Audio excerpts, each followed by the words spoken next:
The answer to your first question about the fidelity of targeting down to an individual level and whether or not that's how difficult that is. In the digital era, it's surprisingly not hard to identify a target down to within approximately 1/2 of 1 meter of where they are at any given time. It depends on whether or not you have what's known as a unique selector. A selector is essentially like your cell phone. Your cell phone number is a selector. Your email address is a selector. There are certain metadata that's carried on your laptop, on your internet, on your on cellular devices, on your tablet that identify you as a unique user.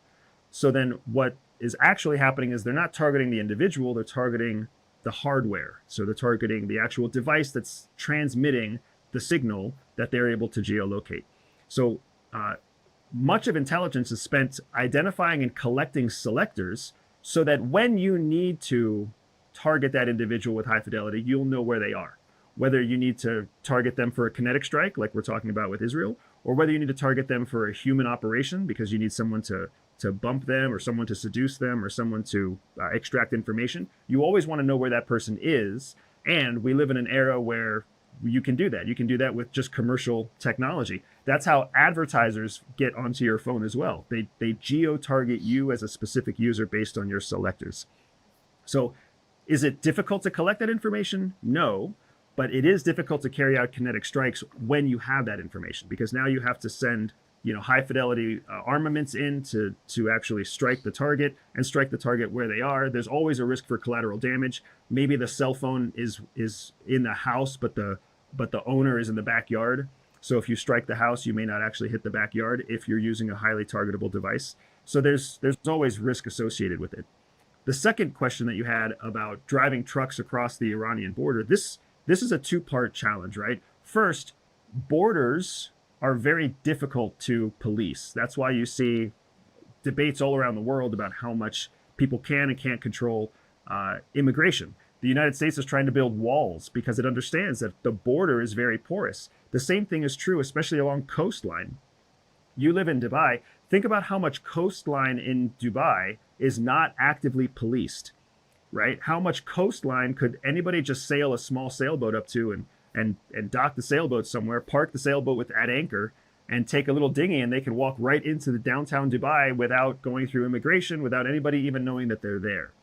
The same thing is true for desert border, and a desert border is a lot of what Iran has to deal with. So could somebody get through a porous border? Absolutely. And Iran isn't a very wealthy country. It's not like it has a large border patrol, border protective service. So getting across the border may not be as difficult as people think. Being able to even get across the border and stay there for an extended period of time to build a drone launch facility is not beyond the realm of realistic. That makes me question something else. I used to have debates with my team on whether things like Pegasus are real and what are their actual capabilities. So if I have my phone right now, and Tucker used to talk about how he lives with the fact that the intelligence have access to all his calls and his phone and everything. I'm in the middle. I know that WhatsApp is encrypted, but I know whenever I have high-level meetings with people, I have to put it in those, the box that blocks all the transmissions. You put it before meetings. So that's making, kind of bringing up those questions again. Can an intelligence service, one as sophisticated as Mossad or the US or some European countries or even China, for my phone or your phone, let's just go my phone, it's more basic. For my phone, would they be able to, you think, in your opinion, be able to access all my calls, landline calls, WhatsApp calls, Signal calls, Telegram, my chats? Could they listen to me at any time? Or, people are just getting a bit too excited there? No, if anybody believes they have privacy, then they are misled. If we have a saying in the intelligence world that you're only as safe as your level of interest. If you're not interesting to people, if you're just a normal person going about a normal life, doing a normal thing, nobody's watching you. So you blend into the crowd, you blend into the noise. If they wanted to collect against you, then you would be interesting. The people who are supremely interesting, those are the people who every capability that an intelligence service has is trying to get onto your phone, trying to get into your computer, trying to get into your smart watch, your smart refrigerator, your smart TV. They're trying to get into the smart watches and the smart devices of your children and your wife and your mother-in-law and your father-in-law. If you're a target, there's no technical place to hide. You will be penetrated. So I say that because WhatsApp is a fantastic example. WhatsApp is end-to-end encrypted. So what that means is if anybody cracks the encryption on one end or the other, then they have all of your messages. They have all of your phone calls. They can basically simulate your phone. So if someone were to clone your phone, they would clone your WhatsApp security key. And now anybody who calls that cloned phone is going to feel like they're calling your phone. So Wow. it's not actually safe. The same thing is true with Signal. There's a way to get around all of these tools because as fast as the technology can be created, there are intelligence organizations and criminal organizations who are trying to reverse engineer it. Do you think a company like Meta would give a backdoor access to the intelligence services? Absolutely. Is I that think possible? any company that wants to survive in its own legislative environment is going to cooperate with the intelligence services, because the last thing, anybody like Apple or Huawei or Meta, the last thing they want to do is have government policy turn against them and kill their company. So they will cooperate. Holy shit. Yeah, if you feel like you're safe, you're not safe. I don't know why anybody thinks that there's a capability that just doesn't exist to find who you are, what you're saying, or who you're talking to. In a world where we have terrorists and human smugglers and drug traffickers, in a world where there are bombs that are literally hitting individual targets in Iran and Israel and Ukraine, how in the world do people feel like we're safe anywhere? The only place that you're safe is if you aren't a threat. If you actually don't try to, stir up the hornet's nest, then people just ignore you. But if you present yourself as a threat, then capabilities will be poured into you. Now, I've lived with the fact that similar to Tucker Carlson, I'm like, look, I don't think they listen to all my communication, and I've taken measures, but I know there's like an 80-90% chance those measures are not going to be enough. Little me, I'm not going to be able to compete against the CIA or Chinese intelligence or Mossad or any Arab intelligence. So I've just, and especially with AI coming in as well, like, people talk to ChatGPT like it's their best friend. I speak to a lot of these leaders in the AI world, and they all speak, they all have an understanding that privacy is dead. And some of them are even like, Mario, we're actually considering open sourcing everything about us. People will have access to our chats, to our emails, everything. People are actually considering that because they know the world that we live in is just no longer a private world. And as AI gets integrated into everything we do, anyone that has access to your agents will have access to literally everything about you. Which is a pretty crazy world that leads to a potential dystopian world with centralization of power. But like kind of bringing it back to this, because I would have had a 2-hour conversation with you just about that if it wasn't for a war going on as we speak. Now, we've talked about what Israel has done. I want to go to Iran and what Iran's achieved. What was your reaction when you saw their response? We saw 250 missiles on the first day, another, I think, about 100 on the second day. Today's the third day. We've had about the same. I think a few of them hit southern Israel from memory and caused significant damage. But at the same time, we haven't seen Hezbollah respond. Houthis responded with barely anything. What's your general take on the response so far?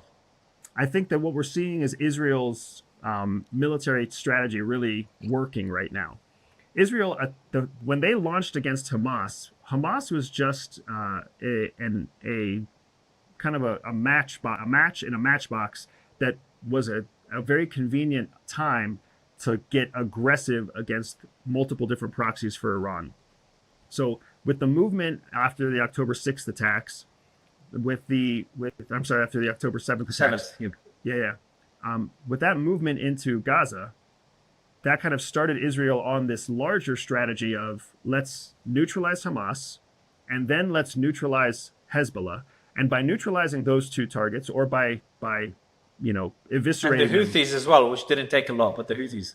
Correct. It's pretty quick. Essentially, what they did is they secured their western border, and then they secured their northern border, and then they secured their southern border. And all that was left as an attack vector was to the east, coming from Iran directly. So Israel has done a good job of systematically reducing Iran's capabilities around the actual nation state of Israel. So what we're seeing from Iran is that it's launching only the only capability it really has left, which is rockets and missiles from sites in Iran. Now, my concern is that if there is a more desperate capability, if Iran has a nuclear weapon, if they have a briefcase nuke, if they've been given a nuclear capability by China or Russia, they may be considering whether or not they want to use that capability, because they are like a dog in a corner right now, and they are desperate. So that's my bigger concern here. I don't necessarily think that we're going to see Iran launch a military strike against Israel that's joint in nature, that involves a navy and an army and an air force. But I am curious what desperate measure Iran will take. Do you think Iran will try to target high level officials, Israeli officials as well? I don't think it can do that right now. I don't know that Iran has the capability or sophistication to be able to do that. I also don't know that they have the intelligence required and the fidelity required to be able to do a similar strike as what Israel has done to them. How effective is Iranian intelligence? I think it's the IRGC and the MOIS, I think it's called. Do you know how effective those are? What would you expect them to be? MOIS is a relatively effective tool. IRGC is a highly effective tool. But the problem is that they're both very small, and they're both very limited in terms of their scope of operations. So even if you were to call on the full strength of MOIS and the full strength of IRGC, they'd be able to do something damaging, but they wouldn't be able to do something critically or strategically imperative, kind of like what we've seen with Israel. Israel's able to take Mossad and use Mossad in a broad aperture that is also complemented by Air Force and complemented by military and ground forces. Iran is unlikely to be able to do the same kind of thing. That puts them in a pretty bad position. What's left for them? They're shooting those missiles at Israel. Their intelligence is limited. They're not striking U.S. bases. I don't know if you think they will, but I wouldn't think they want the U.S. to get involved. They can't even handle Israel, and we saw the reports earlier potentially of them looking for some sort of deal, some sort of out, seeking their survival. So what could Iran do, if anything? What could we see in Israel? Could we see some sort of, could they resort to terrorist attacks? Because all other means, they've exhausted all other means. I think the most interesting calls that I want to be listening to right now are the calls between Iranian leadership and Chinese leadership and Russian leadership and North Korean leadership, because those calls are happening, right? We're in a world, a geopolitical landscape, where it's very much East versus West. It's the United States and allies of the United States against a growing conglomerate of Eastern powers that include China and Russia and North Korea and Iran. We've seen it in Ukraine. We've seen it, across Syria. We've seen it in multiple conflict zones. So I'm very curious, what is Iran asking for from those other nefarious partners that it has? I'm also curious, what is Iran going to do against Western partners? Because Iran has very close economic ties with UAE.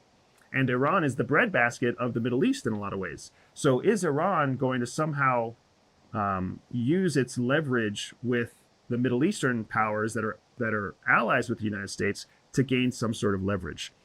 There's not a lot that I think Iran is going to be able to do militarily. There's not a lot that it can do through its intelligence services. It can't punch back the same way it's being punched. But that doesn't mean it can't cause disruption and damage in some other way. My biggest concern here, Mario, to be very frank, is that if Iran just quietly takes the hit, then the larger opinion of Israel just continues to go down, because the world will start to see Israel as a bully, and they will start to see Israel as an authoritarian state, and they will start to see Israel as an untrustworthy ally. And we've been seeing that all through Israeli conflict, for the last year and a half. So I think Iran understands that the information warfare landscape might be better to its advantage than the actual military landscape.